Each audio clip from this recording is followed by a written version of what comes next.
Shalom, selamat pagi jemaat Tuhan.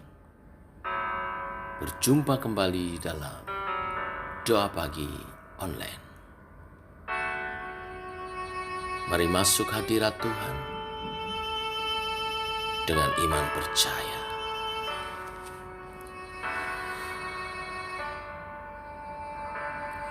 Kuasa-Mu terlebih besar, Tuhanku terlebih besar. Tak pernah terlambat janji-Mu ya Tuhan, menolong hidupku. Kuasa-Mu terlebih besar, Tuhanku terlebih besar. Tak pernah terlambat janji-Mu ya Tuhan, pulihkan hidupku.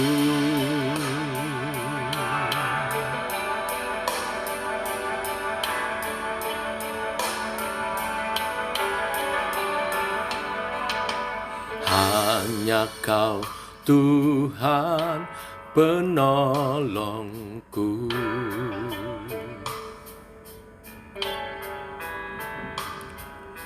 Yang selalu setia bersamaku.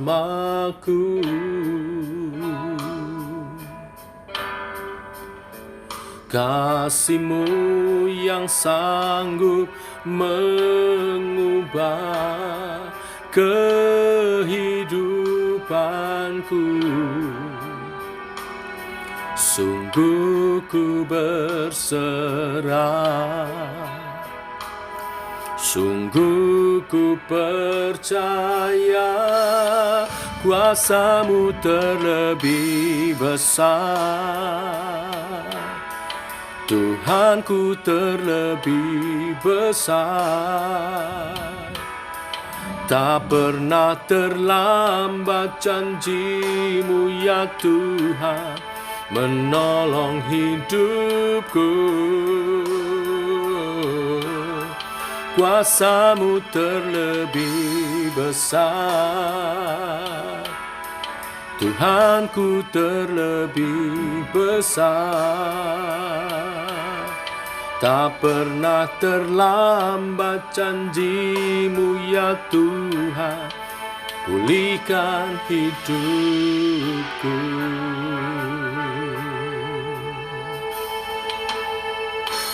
Hanya Kau Tuhan penolongku.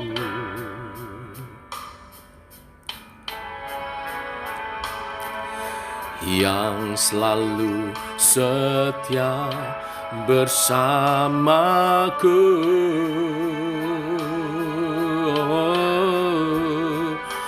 Kasih-Mu yang sanggup mengubah kehidupanku. Sungguh ku berserah, sungguh ku percaya, kuasa-Mu terlebih besar, Tuhanku terlebih besar. Tak pernah terlambat janji-Mu ya Tuhan, menolong hidupku. Kuasa-Mu terlebih besar, Tuhanku terlebih besar. Tak pernah terlambat janji-Mu ya Tuhan, pulihkan hidupku. Kami percaya Tuhan kepada kuasa mampu memulihkan hidup kami. Kami percaya, ya, Ku percaya Kau bekerja mendatangkan kebaikan di hidupku. Ku percaya Kau bekerja mendatangkan kebaikan, mendatangkan kebaikan.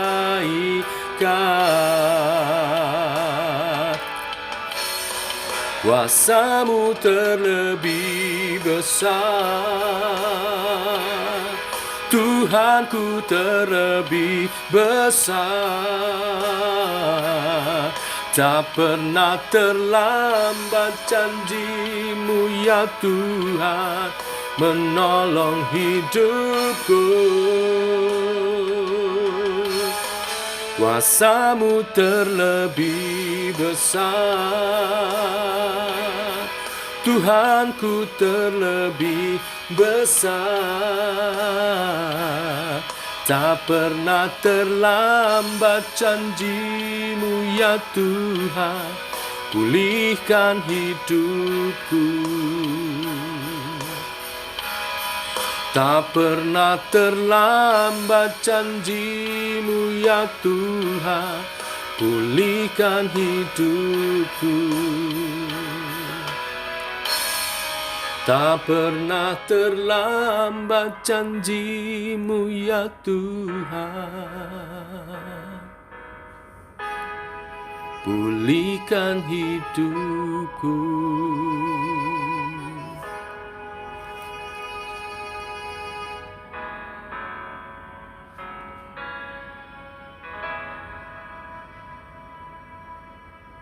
Demikian kami percaya Engkau bekerja seturut rencana-Mu, mendatangkan kebaikan bagi orang-orang yang mengasihi-Mu.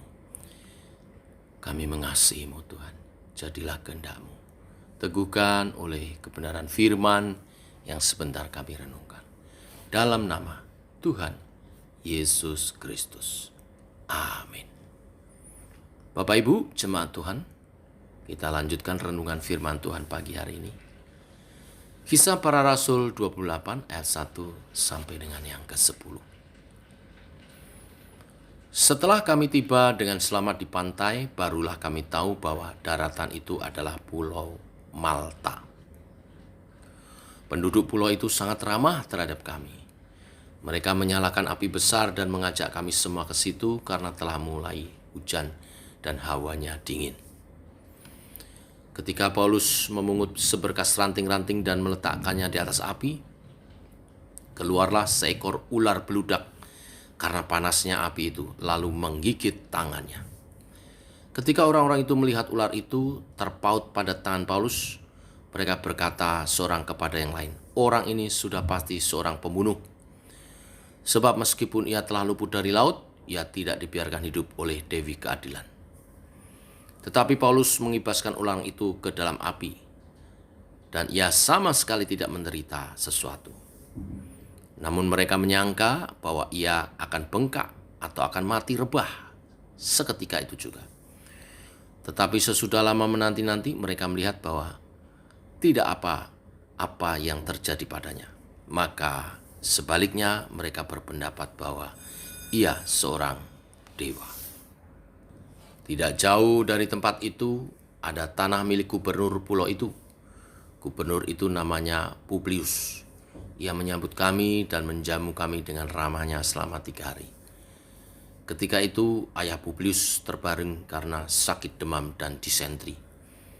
Paulus masuk ke kamarnya, ia berdoa serta menumpangkan tangan ke atasnya dan menyembuhkan dia.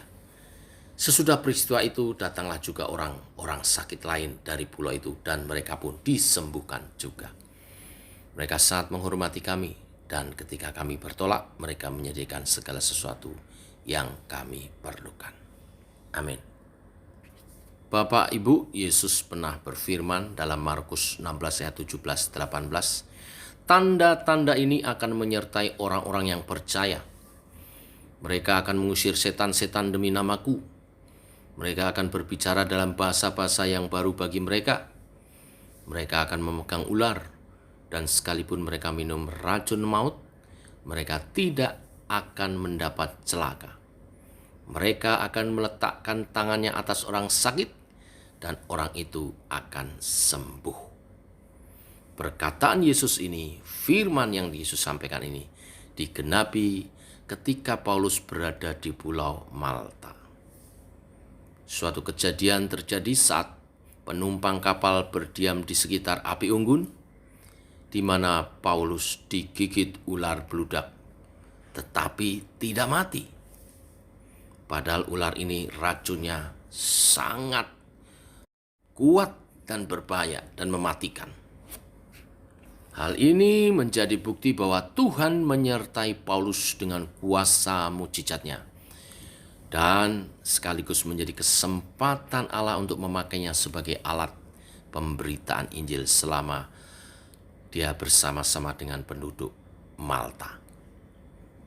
Memang sesaat penduduk Malta menyanjung Paulus sebagai dewa karena ia tidak mati saat digigit ular beludak. Dia tidak menerima tuntutan dewi keadilan yang mereka pikirkan.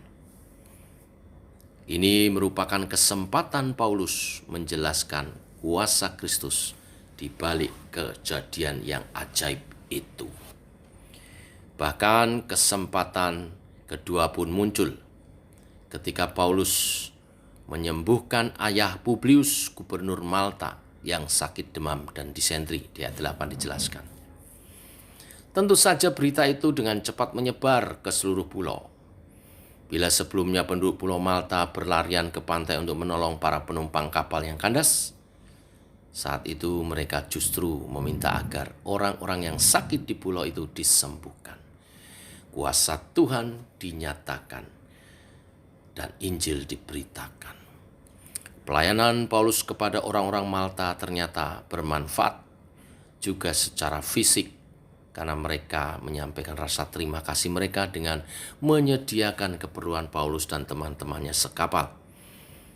Dalam hal ini kita melihat bahwa kehadiran Paulus menjadi berkat bagi teman-temannya sekapal, juga bagi penduduk Pulau Malta. Sekali lagi, kehadiran hamba Tuhan orang percaya yang takut dan mengasihi Tuhan membawa berkat bagi orang-orang di sekitarnya. Dan Injil diberitakan, Tuhan bekerja dengan kuasanya yang sungguh nyata melalui hamba-hambanya ini. Kuasa yang sama juga ada di dalam diri kita, hamba-hamba Tuhan, dan orang-orang percaya. Orang-orang yang percaya, yang mengasihi dengan tulus Yesus Kristus Tuhan kita. Kita pun bisa dipakainya secara luar biasa untuk kemasyhuran namanya, untuk Injil diberitakan, untuk kita menjadi berkat bagi banyak orang. Setiap kita dipanggil menjadi garam dan terang. Garam dan terang di mana saja membawa pengaruh, bukan dipengaruhi. Membawa pengaruh yang baik, bukan yang buruk. Inilah berita firman hari ini. Di mana juga kita berada sebagai seorang hamba Tuhan yang mengasihi Tuhan, maka Tuhan dapat memakai dengan kuasanya yang luar biasa menjadi berkat bagi banyak orang. Tuhan memberkati. Mari kita berdoa. Bapa, kami mengucap syukur di penghujung minggu, di hari kami mempersiapkan diri untuk ibadah esok, kami diberkati dengan firman Tuhan yang luar biasa. Di mana juga orang percaya berada, hamba-Mu yang mengasihi Tuhan, dipakai oleh Tuhan dengan kuasa-Mu yang ajaib. Sebagaimana Engkau berfirman, tanda-tanda ini akan menyertai orang percaya. Mengusir setan demi namaku, berbicara dalam bahasa-bahasa yang baru bagi mereka, bahasa kasih, bahasa roh, memegang ular dan sekalipun meminum racun maut, mereka tidak akan mendapat celaka. Mereka akan meletakkan tangannya atas orang sakit dan orang itu akan sembuh. Jadi juga atas kehidupan kami. Kami menjadi garam dan terang menjadi pengaruh baik, menjadi berkat bagi orang-orang di sekitar kami.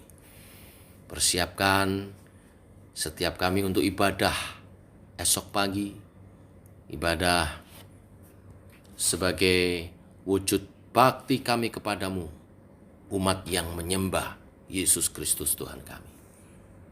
Urapi hambamu, Ibu Magda yang akan menyampaikan firman Tuhan, menjadi berkat bagi semua umat Tuhan yang hadir. Berkat pernyataan firman dan juga kuasa.